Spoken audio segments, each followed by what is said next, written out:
নমস্কাৰ সকলোকে স্বাগতম জনাইছো এনএমবি ষ্টাডি সাইট চেনেলটোলৈ অন্য এটা নতুন ভিডিঅ'লৈ আপোনালোকৰ মাজলৈ আহিছো আগন্তুক আসাম পুলিচৰ ৰিটেন এক্সাম ABUBSI যেটো পৰীক্ষা হ'ব লগা আছে তাৰ পৰীক্ষা হয় হোৱাকৈ এই ভিডিঅ'টো লগতে DME DHS ৰ যেটো non technical grade 4 grade 3 exam হ'ব লগা আছে তাৰ কাৰণেও হয় হোৱাকৈ এই জেনাৰেল নলেজৰ এই সিৰিজ এটা চলাই ৰখা হৈছে আৰু তাৰে আজি হ'ব এটা ভিডিঅ' তৃতীয়টো ভিডিঅ' হ'ব তো গতিকে আগৰ ভিডিঅ' কেইটা যদি চোৱা নাই তো ডেসক্ৰিপচনত লিংক দিয়া থাকিব আপোনালোকে চাই ল'ব যোৱা কিছুদিন ধৰি ভিডিঅ' দিব পৰা নাই ব্যক্তিয়ে এতিয়া আকৌ দিবলৈ আৰম্ভ কৰিছো সকলো আপোনালোক সকলে ভালে আছে আৰু লগতে এটো কও যে DME DHS ৰ অফিচিয়ালি নটিফিকেশন আহা নাই যদিও কিন্তু যোৱাবাৰো ঠিক তেনেকৈ ADRE এক্সামৰ পিছতেই এই DME এক্সাম হৈছিলে তো যেহেতু 10 মে 2025 ত আমাৰ মুখ্যমন্ত্ৰী মহোদয়ে কৈছে যে সকল ৰিক্ৰুটমেন্ট কৰিব তো তাৰে মাজতে আৰু এই DME এক্সামো হৈ যাব গতিকে প্ৰিপাৰেচন কৰি থাকিব লাগিব আৰু সকলোৱে প্ৰিপাৰেচন কৰি থাকক তো আৰম্ভ কৰো আজি প্ৰথমটো কোৱেশ্চনৰ সৈতে লগতে প্ৰথমবাৰৰ বাবে যদি কোনোবাই চেনেলটো চাই আছে তো চেনেলটো সাবস্ক্ৰাইব কৰি ৰাখিব আৰু বেল আইকনটো প্ৰেছ কৰি ৰাখিব প্ৰথমটো কোৱেশ্চন হাতত লৈছো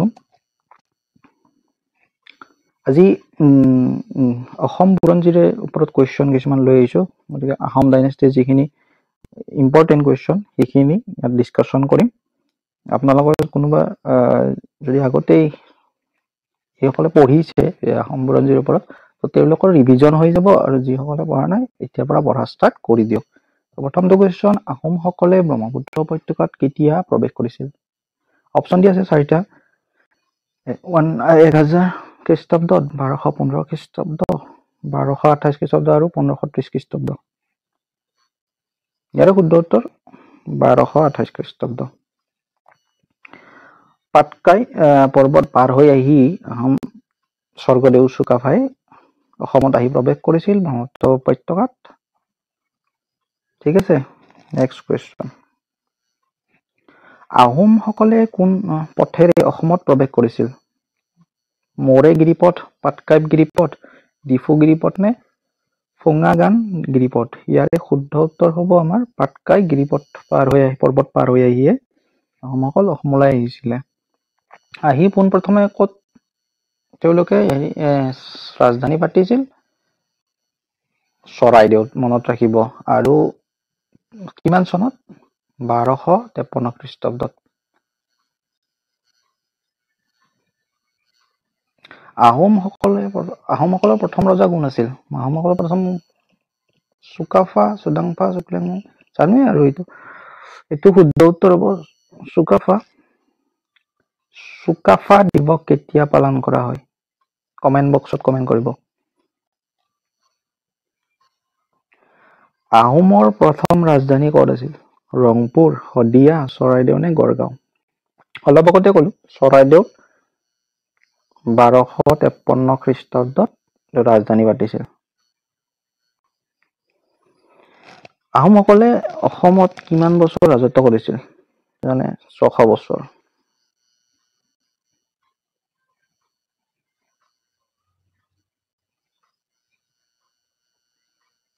600 year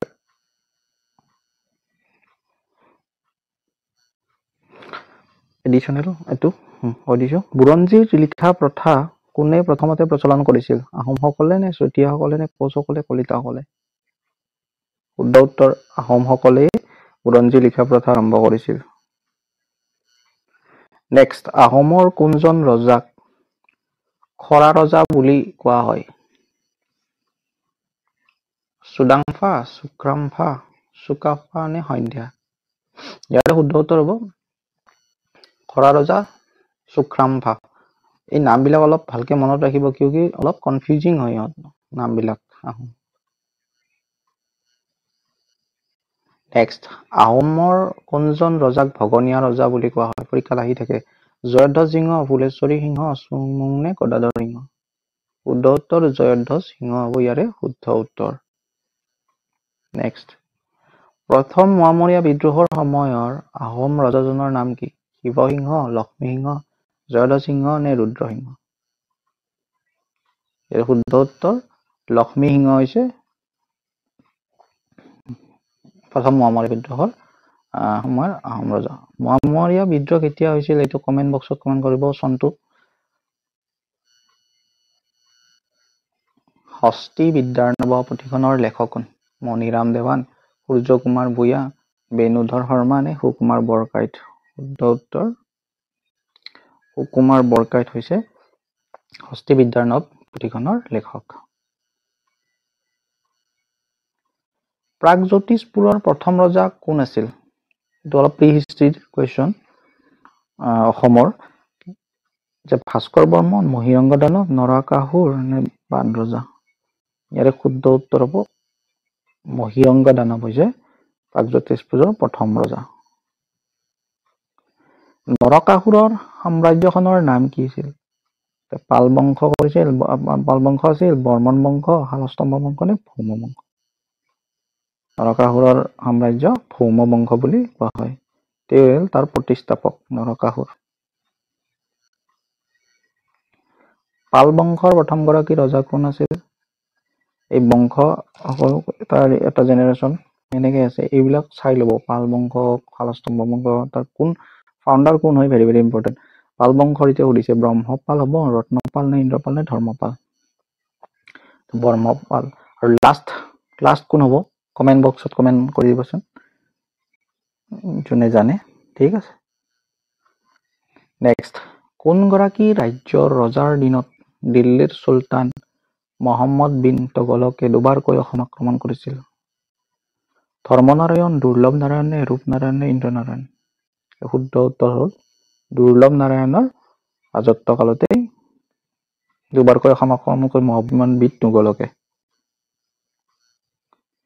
নেক্সট, কোচ বংশৰ শ্ৰেষ্ঠ ৰজাজনৰ নাম কি? বিশ্বসিংহ, শুক্লধ্বজ, নৰনাৰায়ণ, লক্ষ্মীনাৰায়ণ? Right answer Naranarayan. আৰু কোচ বংশৰ প্ৰতিষ্ঠা কোনে কৰিছিল? প্ৰতিষ্ঠা কৰিছিল বিশ্বসিংহ,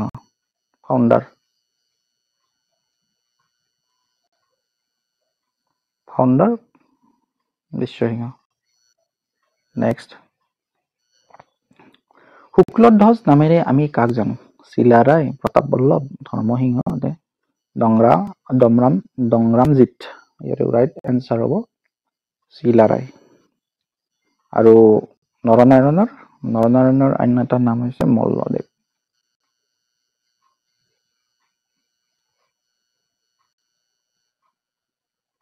মল্লদেৱ হৈছে নৰনাৰায়ণৰ।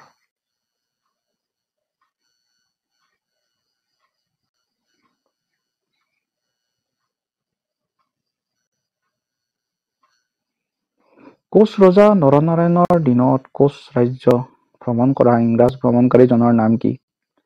Ralph Fitch, Tavernier, Ibn Battuta, হিউৱেনচাং? শুদ্ধ উত্তৰ ৰাল্ফ ফিটজ।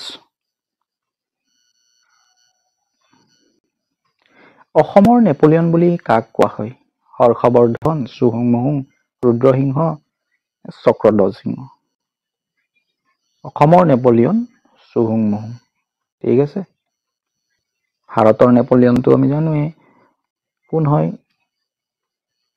কমেন্ট বক্সত কমেন্ট কৰি জনাবচোন। নাৰায়ণী মুদ্ৰা কোনে প্ৰচলন কৰিছিল? আহোমসকলে, চুতীয়াসকলে নে কোচসকলে নে জয়ন্তীয়াসকলে? ইয়াৰ শুদ্ধ উত্তৰ হ'ব